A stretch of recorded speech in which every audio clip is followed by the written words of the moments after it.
अच्छा, टिफिनला काय बनवायचं हा प्रश्न तर रोज सगळ्यांनाच पडतो. पण आज ना तुम्हाला अशी व्हेज पनीर फ्रँकीची रेसिपी शेअर केली ना, जी लहानांपासून मोठ्यांपर्यंत सगळ्यांना टिफिनला हवी असेल आणि जी ना तुम्ही अगदी पटकन बनवू शकता. अगदी रात्री जरी तुम्ही याची तयारी केली ना तर सकाळी उठून अगदी लवकर बनवू शकता.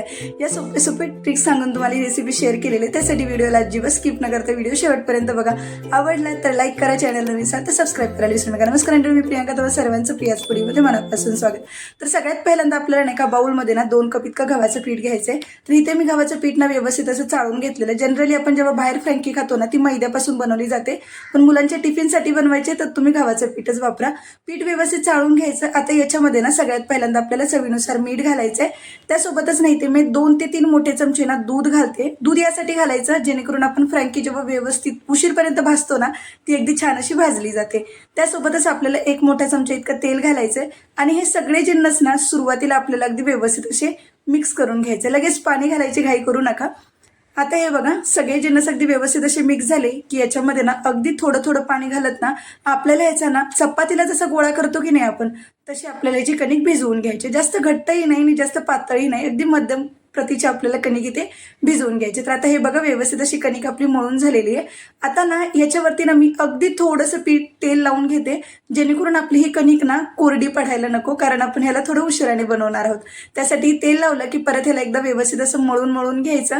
आणि आता हे बघू शकता आपला गोळा व्यवस्थित कणकेचा तयार झालेला आहे. आता याच्यावरती ना आपण एक झाकण ठेवून देऊया. जोपर्यंत याचा नंबर येत नाहीये ना तोपर्यंत आपण याला बाजूला ठेवून देऊयात. तर आता भाज्या काय लागणार आहे सगळं साहित्य व्यवस्थित डिस्क्रिप्शन बॉक्समध्ये दिलेलं आहे, तरी पण एकदा आपण इथे नजर घालूयात. तर सगळ्या भाज्या मी इथे सांगितलेल्या आहेत, तुम्ही कशा कमी जास्त पद्धतीने तुम्ही इथे वापरू शकताय. तर इथे बघा 2 मध्यम आकाराचे कांदे घेतलेले, त्यांना ना मी उभं पातळ चिरून घेतलेले. सोबतच नाहीच्या पाकळ्या सुद्धा मी व्यवस्थित मोकळ्या करून घेतले. कोबीचं प्रमाण नाही ते सगळ्या भाज्यांपेक्षा थोडंसं जास्त आहे. 1 कप इतका मी कोबी घेतलेला आहे आणि इथे कोबी सुद्धा मी अगदी उभा असा पातळ चिरून घेतलेला आहे. थोडा मध्यम आकाराचा कोबी होता. 2 मध्यम आकाराची शिमला मिरची घेतलेल्या, त्याच्या सगळ्या बिया काढून घेतल्या आणि त्याला सुद्धा उभं पातळ चिरून घेतलेले. सोबतच 2 मध्यम आकाराचे गाजर होते, धुवून खिसून मग त्याला बारीक असं चिरून घेतलेले. सोबतच ना 125 ग्रॅम इतकं मी पनीर घेतलेलं आहे वजनी म्हणाल तर. आणि जर तुम्ही वाटीने मोजणार असाल तर आता कप इतकी आपल्याला पनीरचे असे लांबट असे क्यूब करून घ्यायचे. तुम्ही चौकोनी करून घेतले तरी पण चालतील. आता ह्या सगळ्या भाज्या लागणार. ह्या सगळ्या भाज्यांमध्ये मी फक्त कोबीचं प्रमाण थोडंसं जास्त ठेवलेलं आहे. बाकीच्या भाज्या तुम्ही कमी जास्त पण करून घेऊ शकताय. आता सोबतच आपल्याला इथे 2 हिरव्या मिरच्या लागणार आहेत. 2 ते 3 हिरव्या मिरच्या. तिखटाचं प्रमाण तुम्ही कमी जास्त करू शकताय मुलांनुसार. त्या अगदी बारीक अशा आपल्याला चिरून घ्यायचे.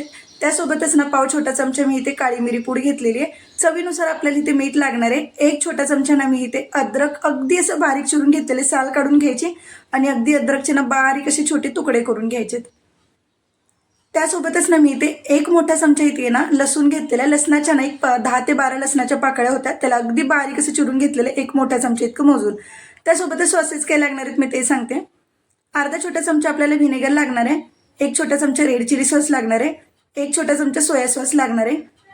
1 छोटा चमचा इथे टोमॅटो केचप लागणार आहे आणि अर्धा छोटा चमचा इथे आपल्याला आमचूर पावडर किंवा चाट मसाला जे काही तुमच्याकडे अवेलेबल असेल ते तुम्ही घेऊ शकताय. आता सगळ्यात पहिल्यांदा गॅसवरती अशी मोठीची कढई गरम करायची ठेवायची. आपल्याकडे आता चायनीज बनवण्यासाठी पातळ कढई नाहीये म्हणून मी घरातल्याच कढईमध्ये सांगते. ते कढई गरम झाली की 2 ते 3 मोठे चमचे इतकं तेल घालायचं. तेल छान असं गरम झालं की लगेच त्याच्यात लसूण, अद्रक सोबतच मिरची घालायची आणि आता ह्या सगळ्याला ना आपल्याला व्यवस्थित असं भाजून घ्यायचं. चायनीज फूड जेव्हा पण आपण बनवतो ना ते हाय फ्लेमवरती बनवतात बरं का, ही गोष्ट लक्षात ठेवा. गॅसची फ्लेम फुलच ठेवायची. सगळे जिन्नस इथं भाजत आले की लगोलग याच्यामध्ये आपण आता भाज्या घालून घेऊयात. सगळ्यात पहिल्यांदा कांदा घालायचा, सोबतच शिमला मिरची घालायची, गाजर घालायचं आणि लगेच कोबी सुद्धा मी इथे घालून घेते. आता याच्यावरती थोडंसं मीठ घालून घेऊयात आणि आता काळी मिरी पूड पण मी इथेच घातले.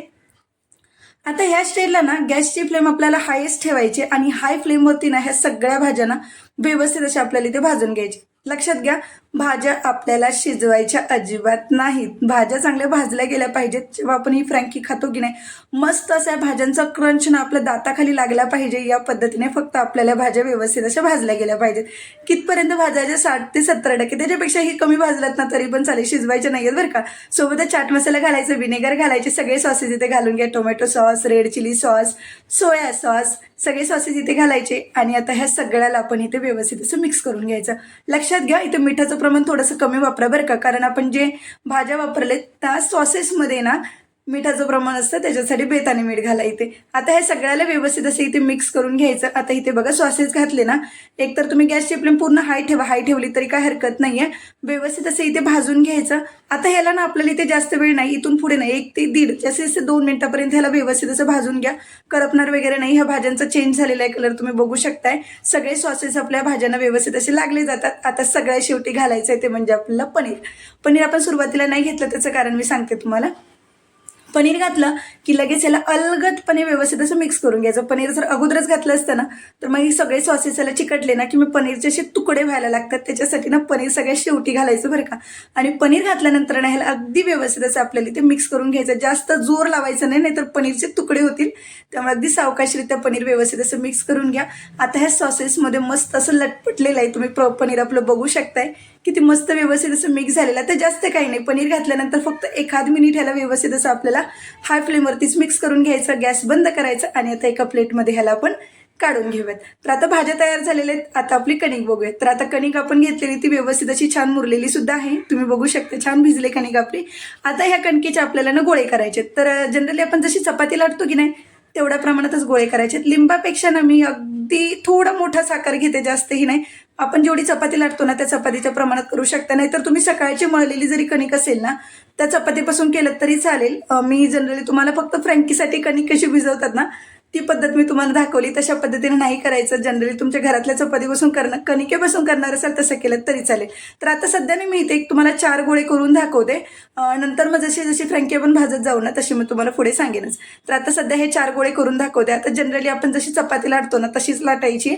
तर आता गव्हाची पीठ मी इथं घेतलेलं आहे थोडंसं. आता गव्हाच्या पिठामध्ये हे कणकेचा गोळा आपल्याला डीप करायचा आणि आता हा आपल्याला लाटून घ्यायचा आहे. फक्त इथे एक गोष्ट लक्षात घ्या, जशी आपण चपाती फोल्ड करून लाटतो की नाही तशी आपल्याला इथे चपाती नाही लाटायची बरं का. फक्त आपल्याला इथे चपातीनं सरळ लाटून घ्यायची. जी आपण रोटी लाटतो ना तर रोटीसारखी फक्त आपण ह्याला सरळ लाटून घेणार. तर हे बघा मी एवढी मोठी लाटलेली आहे, जास्त जाड नाही ठेवायची, अगदी बऱ्यापैकी मी थोडीशी जाड आणि त्यातल्या तर थोडी पातळ ठेवलेली आहे. ठीक आहे. आता अशा सगळ्या आपण पोळ्या लाटून घेऊया. जेवढ्या करायच्यात ना तेवढ्या सगळ्या पोळ्या एकदमच लाटून घ्या. तर आता इथे मी 4 करणार आहे म्हणून मी 4 अगोदर ह्या पोळ्या व्यवस्थित अशा लाटून घेतलेल्या आहेत. तर हे बघा जर कमी पडलीच खाताना तर एखाद दुसरी मी पुढे लाटणार सुद्धा आहे. तर आता ह्या 4 मी लाटून घेतलेल्या आहेत. आता याच्यातली ह्या सगळ्या एकदमच आपण अगोदर भाजून घेऊयात म्हणजे जेणेकरून वेळ सुद्धा तुमचा वाचेल. तर गॅसवरती तवा छान असा गरम झालेला आहे. आता तवा गरम झाला की लगोलग आपण याच्यामध्ये पोळी भाजून घेऊयात.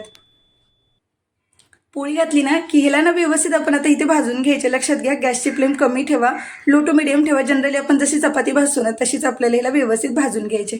फक्त ही पोळी भाजताना काय काळजी घ्यायची लक्षात घ्या, आपण जी आपली ही पोळी भाजतोय ना रोटी भाजतोय ना तिला ना आपल्याला फक्त एका बाजूने व्यवस्थित भाजलं घ्यायचं. शिवाय ही पोळी आपली कडक अजिबात सुद्धा नाही झाली पाहिजे बरं का. ह्या गोष्टीची काळजी घ्या. हिला मी दोन्ही बाजूने ना बटर लावून घेते. तुम्ही इथे तूप लावू शकताय, शिवाय तेलाने जरी लावलेत ना तरी पण चालेल, काय हरकत नाहीये. मी दोन्ही बाजूने ह्याला बटर लावून व्यवस्थित अशी भाजून घेणार आहे. आपली पोळी अजिबात सुद्धा कडक होणार नाही ह्या गोष्टीची काळजी घ्या. कारण कडक जर झाली ना तर मग मात्र तुम्हाला तिला व्यवस्थित अशी फोल्ड करता येणार नाही. त्यासाठी ती नरम असतानाच व्यवस्थित अशी तिला भाजून घ्यायची. तर आता मी ना ह्याला एका बाजूनेच व्यवस्थित अशी भाजून घेते. तर आता हे बघा एक बाजू मी त्याची कच्ची ठेवलेली आहे, म्हणजे पूर्णही नाही, ती बऱ्यापैकी थोडीशी कच्ची ठेवायची आणि दुसऱ्या बाजूने हिला व्यवस्थित अशी भाजून घेतलेली आहे. तर अशाच पद्धतीने ना आपण जेवढ्या पोळ्या लाटून घेतलेल्या ना त्या सगळ्या पोळ्या अगदी ना आपल्याला अशाच व्यवस्थित अशा अगोदर भाजून घ्यायच्या जेणेकरून आपल्याला नंतर फ्रँकी बनवताना अवघड पडणार नाही. तर हे बघा जी भाजलेली पोळी आहे ना ती आपल्याला वरती ठेवायची आणि जी कच्ची पोळी आहे ना ती आपल्याला खालच्या बाजूला ठेवायची. आता जी भाजलेली पोळी घेतली ना आपण त्याच्यावरती ही स्टफिंग भरून घेऊया. तर आता हे सारण भरायचं आपल्याला. तर सारण भरताना कसं भरायचं बघा, तुम्ही आता बरेच जण काय करतात की ना ही पोळी जर तुम्हाला रोस्ट करायची नाही ना तर तुम्ही पूर्ण काटोकाट भरून मग त्याला तुम्ही रोस्ट म्हणजे असंही तुमच्या मुलांच्या टिफिनमध्येही देऊ शकता. तसं सुद्धा खूप छान लागतं बरं का. जर तुम्हाला रोस्ट करूनच मुलांना तुमच्या टिफिनमध्ये भरून द्यायचं आहे ना तर त्या पद्धतीनेही मी तुम्हाला पुढे दाखवतेच. आता मी इथे थोडासा कांदा चिरून घेतलेला, सोबतच कोबी सुद्धा होता. आता तो कोबी सुद्धा आपण ह्याच्यावरती लावून घेतो लेअर. ठीक आहे, नाही लावली तरी चालेल. तुमची मुलं जर कांदा किंवा कोबी टिफिनमध्ये त्यांना नसेल आवडत, नाही दिलात तरी चालेल. पण जनरली जर आपण अशी खायची म्हणली ना तर तुम्ही असं करून पण देऊ शकता. आता फोल्ड कसा करायचा तो बघा. खालच्या बाजूने फोल्ड केला की दोन्ही बाजूने ना व्यवस्थित असं पकडत पकडत त्याला फोल्ड करायचं. बऱ्याच वेळा काय होतं की याचा फोल्ड ना सुटतो. त्यासाठी म्हणून मी तुम्हाला सांगितलं पोळी लाटताना ही तुमची नरम झाली पाहिजे, अजिबात सुद्धा कडक करू नका, जेणेकरून हा तुमचा फोल्ड व्यवस्थित करता येणार नाही. आता फोल्ड केल्यानंतर ना तुम्ही इथे एकतर ना टूथपिन लावून घेऊ शकताय जर तुम्हाला वाटत असेल ना तुम्ही केलेला फोल्ड असा सुटतोय. तर टूथपिन लावून घ्या. नाही टूथपिन लावली ना तरी अगदी व्यवस्थित बसतो बरं का. वरच्या बाजूने जे सारण बाहेर आलेलं असतं ना ते थोडंसं प्रेस करा, जेणेकरून ना जेव्हा तुम्ही ही पोळी तुमची फ्रँकी जेव्हा तुमची व्यवस्थित अशी तुम्ही भाजायला घ्याल ना तेव्हा त्यातून ते सारण बाहेर पडणार नाही. ही दुसरी सुद्धा मी तुम्हाला दाखवते. हे बघा, दुसरी सुद्धा अगदी व्यवस्थित अशी प्रेस करून घ्या. जर तुम्ही सगळ्या एकदम बनवताय ना तुम्हाला वाटतंय रोल सुटतो तर सगळ्याला टूथपिन लावून घ्या, रोस्ट भाजून घ्या आणि नंतर मग सगळ्यांची टूथपिन काढली तरी पण चालेल. पण ह्या पोळ्या माझ्या नाही सुटलेल्या. मी पुढे ती टेक्निक सुद्धा तुम्हाला दाखवते की अगदी सोप्या रीतीने कशी भाजायची. तर आता इथे तोच पॅन तवा मी गॅसवरती गरम करायला ठेवला आहे. आता ह्याच्यावरती ना बटर लावून घ्यायचं भरपूर असं. जेवढ्या तुम्ही पोळ्या एकदम भाजणार आहात ना फ्रँकीसाठी त्या सगळ्या तुम्ही इथे व्यवस्थित असं त्या पद्धतीने तुम्ही इथे बटर लावून घ्या. आता बटर लावून ना की आता ह्याच्यावरती रोल अगदी पहिल्यांदा जो बनवून घेतलेला ना पण तो परत एकदा व्यवस्थित फोल्ड करून घ्यायचा आणि ती बाजू खालच्या साईडला ठेवायची जेणेकरून हा रोल सुटायला नको.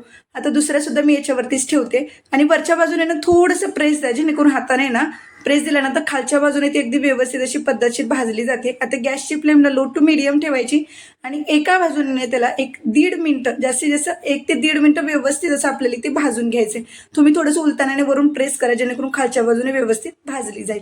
आता पुन्हा मी वरून परत सुद्धा थोडंसं अजून बटर लावून घेते. तुम्ही इथे तूप लावू शकताय, तेलाचा वापर करू शकते, जे काय तुम्हाला आवडत असेल त्यानुसार तुम्ही इथे लावून घ्या.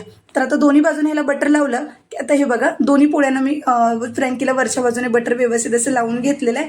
आता ह्याला की नाही आपल्याला फ्लिप करून घ्यायचं आहे. तर आता फ्लिप करताना काय करायचं लक्षात घ्या, वरच्या बाजूने ना पोळी अगदी आपली जी फ्रँकी असते ना ती अगदी हळूच पकडायची आणि तिला लगेच खालच्या बाजूने फ्लिप करायचं, परत इकडून पकडायची आणि दुसरी बाजू फ्लिप करायची. सोबतच ना आता ह्याच्यावरती वरून प्रेस द्या जेणेकरून आपण फोल्ड केलेला पोर्शन असतो तो उघडत नाही. ही कोणी सांगत नाही बरं का, मी तुमच्यासाठी बोनस टिप दिले.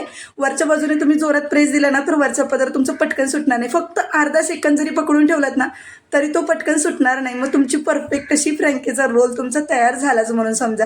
आणि आता बघू शकता खालच्या बाजूने 1 ते 1.5 मिनिटं भाजायचं आणि झाली आपली मस्त अशी फ्रँकी तयार. तुम्ही अशी फ्रँकी तुमच्या मुलांच्या टिफिनला जरी दिली ना तर मस्त मुलं आवडीने खातील. आता बाकीच्या फ्रँकी सुद्धा ना मी फ्रँकीचे जे रोल बनवून घेतले ना ते अगदी अशीच सगळे व्यवस्थित भाजून घेते आणि हे बघा सगळे मस्त अगदी भाजून झालेले आहेत आणि कोणताच रोल सुटत नाही बरं का. ज्या सांगितलेल्या स्टेप आहेत ना अगदी पद्धतशीर तुम्ही करा, अजिबात तुमच्या एकही फ्रँकी उलगडणार नाही तव्यातून बाहेर येईपर्यंत, हे मात्र मी नक्की सांगेन. आणि हे बघा सगळ्या फ्रँकी आपल्या तयार झालेल्या आहेत. हा कसा वाटतो व्हिडिओ तुम्ही मला एकदा कमेंटमध्ये नक्की सांगा. माझ्या पद्धतीने एकदा तुम्ही करून बघा. याच्या अगोदर सुद्धा ना मी स्प्रिंग रोलची रेसिपी मी तुम्हाला शेअर केली होती, ती आपण डीप फ्राय करून करतो, पण ही फ्रँकी ना आपण रोस्ट करून करतो, जी आपल्या मुलांच्या टिफिनसाठी खरं तर देऊ शकताय. तुम्हाला याच्यामध्ये सॉसेस नसेल वापरायचे, तुम्ही पावभाजी मसाला किचन किंग मसाला वापरला तरी चालेल. व्हिडिओ कसा वाटला मला कमेंटमध्ये नक्की सांगा. आवडला असला तर लाईक करा, चॅनलवर नवीन असाल तर सबस्क्राईब करायला विसरू नका. पुन्हा भेटूया तशाच एका सुंदर आणि एका चटपटीत रेसिपीसोबत. तोपर्यंत धन्यवाद.